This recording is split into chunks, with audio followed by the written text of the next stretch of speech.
Is he living or is he dead? By Mark Twain.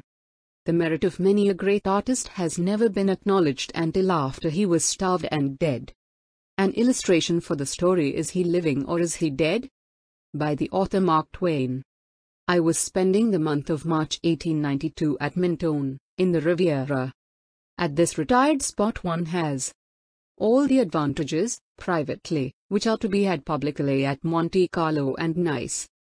A few miles farther along, that is to say, one has the flooding sunshine, the balmy air and the brilliant blue sea, without the marring additions of human powwow and fuss and feathers and display. Mentone is quiet, simple, restful, unpretentious. The rich and the gaudy do not come there. As a rule, I mean, the rich do not come there. Now and then a rich man comes. And I presently got acquainted with one of these. Partially to disguise him I will call him Smith. One day, in the Hotel des Anglais, at the second breakfast, he exclaimed, "Quick! Cast your eye on the man going out at the door. Take in every detail of him." "Why? Do you know who he is?" "Yes. He spent several days here before you came. He is an old, retired, and very rich silk manufacturer from Lyons. They say, and I guess he is alone in the world, for he always looks sad and dreamy. And doesn't talk with anybody. His name is Théophile Magnon." I supposed that Smith would now proceed to justify the large interest which he had shown in Monsieur Magnon. But, instead, he dropped into a brown study, and was apparently lost to me and to the rest of the world during some minutes. Now and then he passed his fingers through his flossy white hair, to assist his thinking. And meantime he allowed his breakfast to go on cooling. At last he said, "No, it's gone, I can't call it back." "Can't call what back?" "It's one of Hans Andersen's beautiful little stories. But it's gone from me. Part of it is like this: a child has a caged bird, which it loves but thoughtlessly neglects. The bird pours out its song unheard and unheeded, but, in time, hunger and thirst assail the creature, and its song grows plaintive and feeble and finally ceases. The bird dies. The child comes, and is smitten to the heart with remorse. Then, with bitter tears and lamentations, it calls its mates, and they bury the bird with elaborate pomp and the tenderest grief, without knowing, poor things, that it isn't children only who starve poets to death and then spend enough on their funerals and monuments to have kept them alive and made them easy and comfortable. Now." But here we were interrupted. About 10 that evening I ran across Smith, and he asked me up to his parlor to help him smoke and drink hot scotch. It was a cozy place, with its comfortable chairs, its cheerful lamps, and its friendly open fire of seasoned olive wood. To make everything perfect, there was a muffled booming of the surf outside. After the second scotch and much lazy and contented chat, Smith said, "Now we are properly primed, I to tell a curious history and you to listen to it. It has been a secret for many years, a secret between me and 3 others. But I am going to break the seal now. Are you comfortable?" "Perfectly. Go on." Here follows what he told me. "A long time ago I was a young artist, a very young artist, in fact, and I wandered about the country parts of France, sketching here and sketching there, and was presently joined by a couple of darling young Frenchmen who were at the same kind of thing that I was doing. We were as happy as we were poor. Or as poor as we were happy, phrase it to suit yourself. Claude Frere and Carl Boulanger, these are the names of those boys, dear, dear fellows, and the sunniest spirits that ever laughed at poverty and had a noble good time in all weathers. At last we ran hard aground in a Breton village, and an artist as poor as ourselves took us in and literally saved us from starving. Francois Millet." "What? The great Francois Millet?" "Great? He wasn't any greater than we were, then. He hadn't any fame, even in his own village, and he was so poor that he hadn't anything to feed us on but turnips, and even the turnips failed us sometimes. We 4 became fast friends, doting friends, inseparables. We painted away together with all our might, piling up stock, but very seldom getting rid of any of it. We had lovely times together. But, Oh my soul! How we were pinched now and then. For a little over 2 years this went on. At last, one day, Claude said, "Boys, we've come to the end. Do you understand that? Absolutely to the end. Everybody has struck. There's a league formed against us. I've been all around the village and it's just as I tell you. They refuse to credit us for another centime until all the odds and ends are paid up." This struck us as cold. Every face was blank with dismay. We realized that our circumstances were desperate, now. There was a long silence. Finally, Millet said with a sigh, "Nothing occurs to me, nothing. Suggest something, lads." There was no response, unless a mournful silence may be called a response.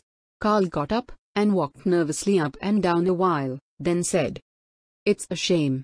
Look at these canvases, stacks and stacks of as good pictures as anybody in Europe paints. I don't care who he is.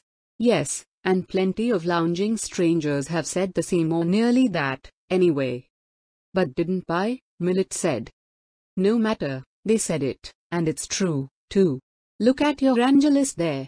Will anybody tell me?" "Pa, Carl, my Angelus. I was offered 5 francs for it." "When? Who offered it? Where is he? Why didn't you take it?" "Come, don't all speak at once. I thought he would give more. I was sure of it. He looked it, so I asked him 8. "Well, and then?" "He said he would call again." Thunder and lightning. "Why, Francois?" "Oh, I know. It was a mistake, and I was a fool. Boys, I meant for the best, you'll grant me that, and I—" "Why, certainly, we know that, bless your dear heart, but don't you be a fool again." I wish somebody would come along and offer us a cabbage for it, you'd see." "A cabbage? Oh, don't name it, it makes my mouth water. Talk of things less trying." "Boys," said Kyle, "do these pictures lack merit? Answer me that." "No. Aren't they of very great and high merit? Answer me that." "Yes. Of such great and high merit that, if an illustrious name were attached to them, they would sell at splendid prices. Isn't it so?" "Certainly it is. Nobody doubts that." "But I'm not joking, isn't it so?" "Why, of course it's so, and we are not joking. But what of it? What of it? How does that concern us?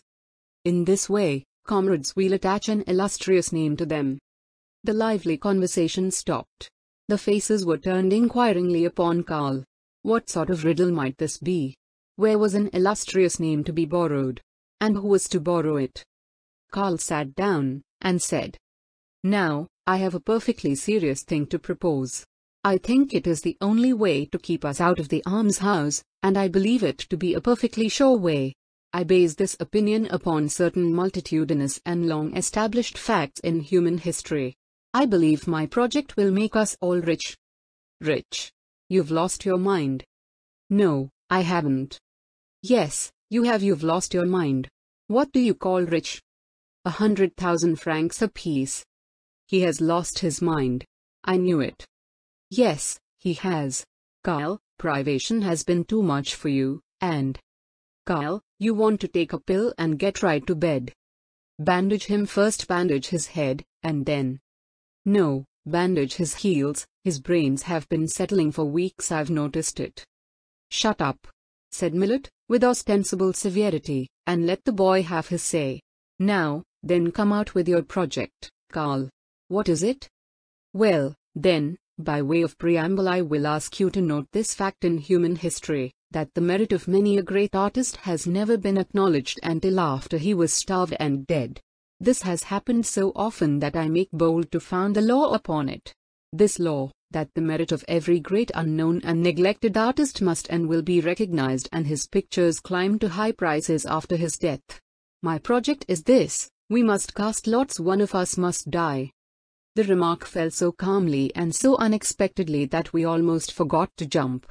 Then there was a wild chorus of advice, again medical advice for the help of Carl's brain, but he waited patiently for the hilarity to calm down, and then went on again with his project. "Yes, one of us must die, to save the others and himself. We will cast lots. The one chosen shall be illustrious, all of us shall be rich. Hold still, Now hold still, don't interrupt. I tell you, I know what I am talking about. Here is the idea. During the next 3 months the one who is to die shall paint with all his might, enlarge his stock all he can, not pictures, no. Skeleton sketches, studies, parts of studies, fragments of studies. A dozen dabs of the brush on each, meaningless, of course, but his, with his cipher on them. Turn out 50 odd des, each to contain some peculiarity or mannerism easily detectable as his. They're the things that sell, you know, and are collected at fabulous prices for the world's museums. After the great man is gone, we'll have a ton of them ready, a ton. And all that time the rest of us will be busy supporting the moribund, and working Paris and the dealers' preparations for the coming event, you know, and when everything is hot and just right, we'll spring the death on them and have the notorious funeral. You get the idea? No, at least, not coup. Not quite? Don't you see? The man doesn't really die.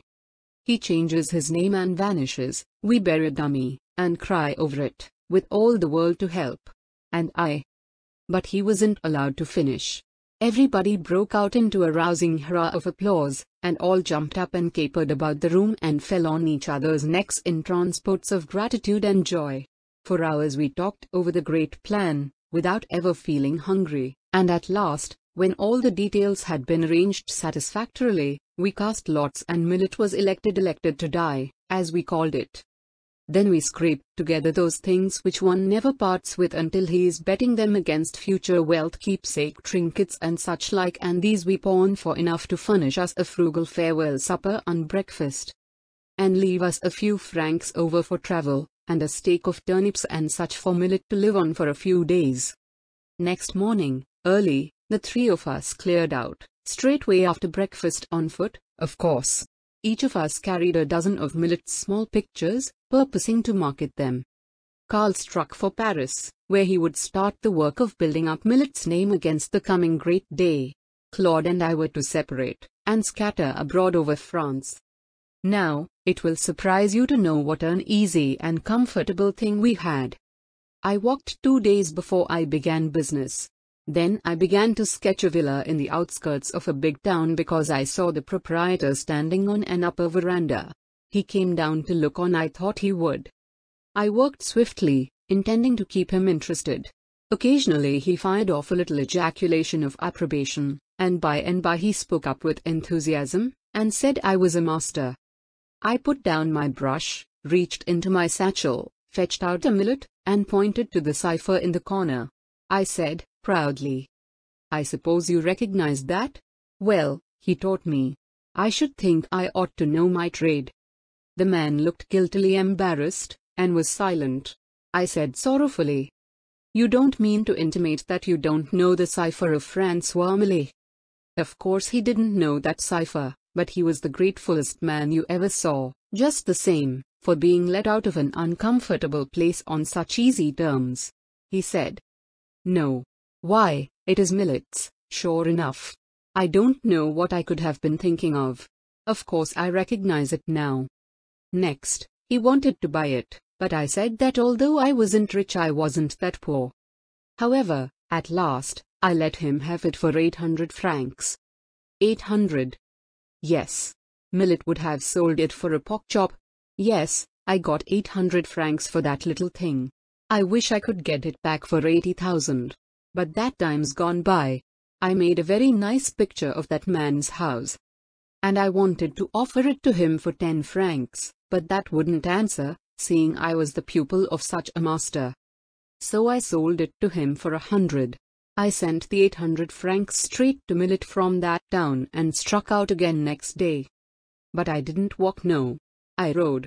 I have ridden ever since. I sold 1 picture every day, and never tried to sell 2. I always said to my customer, "I am a fool to sell a picture of François Millet's at all, for that man is not going to live 3 months, and when he dies his pictures can't be had for love or money." I took care to spread that little fact as far as I could, and prepared the world for the event. I take credit to myself for our plan of selling the pictures. It was mine. I suggested it that last evening when we were laying out our campaign, and all 3 of us agreed to give it a good fair trial before giving it up for some other. It succeeded with all of us. I walked only 2 days, Claude walked too, both of afraid to make Millet celebrated too close to home, but Carl walked only half a day, the bright, conscienceless rascal, and after that he travelled like a duke.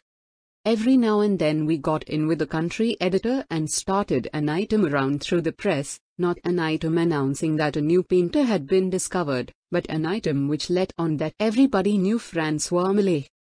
Not an item praising him in any way, but merely a word concerning the present condition of the master, sometimes hopeful, sometimes despondent, but always tinged with fears for the worst.